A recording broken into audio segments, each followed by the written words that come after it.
Good Morning Kentucky starts now. I'm actually standing in front of that home where it all took place, and according to Lexington police, the suspect left immediately right before they arrived on scene. Well, Erica, as you can see behind me, Nicholasville fire crews have effectively blocked off Beechwood Drive and Birch Drive because of that house fire. I'm going to step away from the camera so you guys can see exactly what I'm talking about. Hey, Erica, good morning to you. According to police, this shooting wasn't random, and the individual hasn't been identified. Hey, Erica, good morning to you. The energy here is electrifying, and as a matter of fact, I'm standing here right now with a Solid Blue fan, Eddie Hewitt, who's been a fan of Kentucky basketball for nearly 40 years now. Eddie, good morning to you again. After they say someone that was driving a Cadillac fired shots at two men sitting inside of a black Mazda, it certainly will, because originally, according to Lexington police, they told me that Russell K. Road was only going to be blocked off for 3 hours. Listen, I've been out here on Winchester Road for about an hour now. Look at how much snow and ice has accumulated on my car. Yeah, Erica, definitely. And when I was driving here on Winchester Road overnight, I drove through a couple of deep puddles, and driving through puddles like the ones that you see behind me can cause accidents if you're not careful. Well, Erica, trying new brews is always special for anyone that likes to drink beer, but it wouldn't be as special if you didn't mix baseball with those brews. The question is still in the air as to where that threat might have came from after it was found written on a restroom stall here at the high school last Friday. Parents here in Scott County have made it clear they are not sending their kids to school today. So when I was here on High Street Wednesday, the flooding was so bad it almost looked like a swimming pool, and officials had to close off this entire intersection. Yeah, Erica, you're exactly right. And the criticism surrounding House Bill 205 has permeated across the state, and now superintendents are hoping for a final solution when the bill is discussed in committee later this morning. Hey, good morning. So, Doug and Erica, here's the main issue. Because of the teacher sick-out, several school districts are scrambling all across the board to try to find substitute teachers to fill those vacancies. Well, guys, first and foremost, hopefully it won't be as snowy as it is now. Hey, Erica, good morning to you. Of course, rain conditions always ruin everything, but anyone at home that owns cats or dogs can get these vaccinations a little cheaper this time around. Doug, it's funny that you said something about road closures, because I'm here on Vine Street, which is one of the roads that will be closed this morning when Wrigley Media Group begins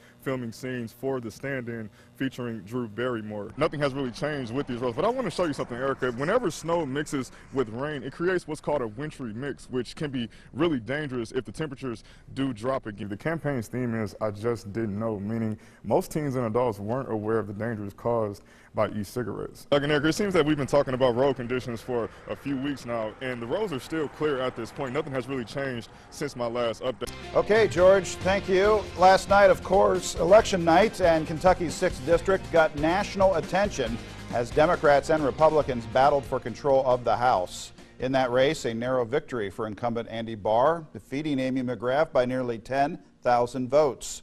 Our own Travis Harmon-Smith talked to our political correspondent after the race and has a recap for us. Republican incumbent Andy Barr's victory against Democrat Amy McGrath is the closest race Barr has had in his years in Congress. Nice to see you all. Barr narrowly winning while running a campaign much like his previous ones. That's according to UK political science professor and ABC 36 political correspondent Dr. Stephen Voss. Andy Barr ran a fairly conventional campaign, and hers was very unconventional and broke a lot of rules. First, Amy McGrath herself broke the rules. She didn't have political experience. She came from a different sort of background. The two very different campaigns drew a similar number of votes, with Barr winning by 3 points, 51 to 48, and just 9,738 votes. Dr. Voss says it was a close election, but not because of the candidates on the ballot. Andy Barr won, but very narrowly. And he shouldn't have had an election that was that close. It's not really Barr's fault. The problem is that it's a midterm year with a president who has very high unpopularity in terms of voters across the country. Democrats were very motivated to turn out to send him a message.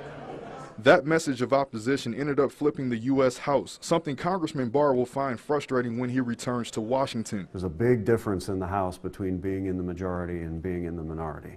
You lose a lot of power.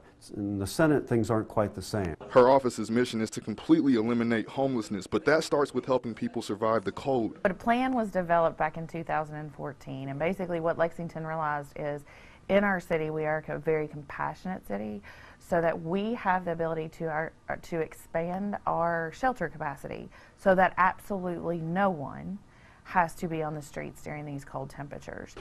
With that in mind, her office set out to coordinate funding to expand Lexington shelters and create systems to get people indoors during winter night. She's known for her hard work and dedication, and because of those attributes, Thomasina Grider is making history. This is actually where my passion is. On February 4th, the Lexington native became the city's first ever black woman to be promoted to sergeant, but she never thought she would be offered this type of distinction. I went through the process before and I was on the list, and the list didn't go deep enough to select me. That's a little discouraging because you go through the whole process and the list is good for 2 years. She first joined the Lexington Police Department 13 years ago, starting out patrolling Lexington streets. She says the work of a patrol officer is what propelled her the most. In patrol, we respond to all calls, any calls. If you call the police, then we go to the calls and we take care of the situation there. Sometimes you'll have backup, sometimes you won't have backup. So you have to be prepared to take care of the call. Grider also worked as a detective before this promotion. She says a detective's work is much different than this. You investigate cases that the patrol officers have initiated by taking the original report. Grider says her duties with Lexington's police department have changed since she made sergeant, and just like her other promotions, it'll be an adjustment. It's harder in a way because these are people that I work with. She also feels making history in this way will open doors for other female officers that want to move up the ranks. Put yourself in different scenarios and imagine how you would handle that scenario as a supervisor. Travis Harmon-Smith, ABC 36 News. My wife and I went to school in Lexington. We graduated. Lived there in Lexington for 8 years, but then moved out to Colorado in 2004. For Corey Stearman, that was 15 years ago, and now he's here in the Music City rooting for Kentucky in the Sweet 16. With 24 hours left until game time, Stearman is ready for the opening tip. I'm not originally from Lexington, but I've been a fan for 40 years. 4 decades of Kentucky basketball tradition for Mike Williams, and now he's here for tonight's Sweet 16 against Houston. P.J. Washington's injury status is still a concern within the Cats fan base, but not for Williams. It's so exciting. It's a huge shot. That's the feeling Richard Blair experienced when Kentucky guard Tyler Hero let it rain from downtown. Fayette County school officials say at least 40% of their staff called in sick today. Without enough substitute teachers, it's forcing the district to cancel school. It's being called a teacher sick-out in response to House Bill 525, which would change the structure of the Teacher Retirement System Board of Trustees, which is responsible for the management and operation of the pension system. House Bill 525 was filed by Republican Representative Ken Upchurch of the 52nd District. The bill would strip the ability of the Teacher Retirement System to elect 7 of their own trustees to the 11-member board and would put in place a system that would nominate 1 member from 7 different affiliated groups. The KEA, along with the associations of retired teachers, school boards, school superintendents, and professional educators will all submit 1 person for nomination. The Kentucky Associations of CPAs and bankers will each get a nomination, each of which will have to have experience in accounting and finance, respectively. Representative Upchurch issued the following statement saying, quote, "We have been working for more than a week on a committee substitute that will not only increase the say teachers have, but also the voice of retired educators." He went on to say that despite this, he is hopeful that the committee can still have a rational conversation on House Bill 525. KEA President Stephanie Winkler voiced her concerns on a live Facebook video urging all protesters to not support House Bill 525. She says the board is fine how it is. This is the official Hall of Fame for men's college basketball.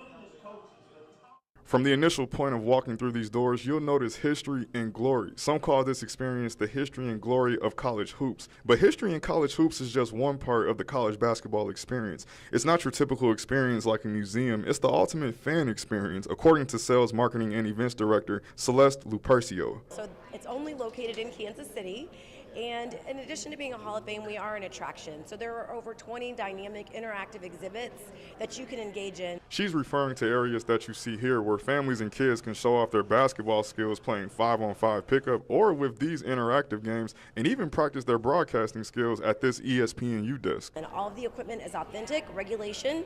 So, you very much get to experience what it's like to be a college basketball player when you come in here, whether or not you want to take advantage of the full-size basketball court, maybe catch a pickup game, or if you want to just use the exhibits, we'll show you how to dribble, we'll show you how to pass, and then all throughout the building, there's education on the history of the game.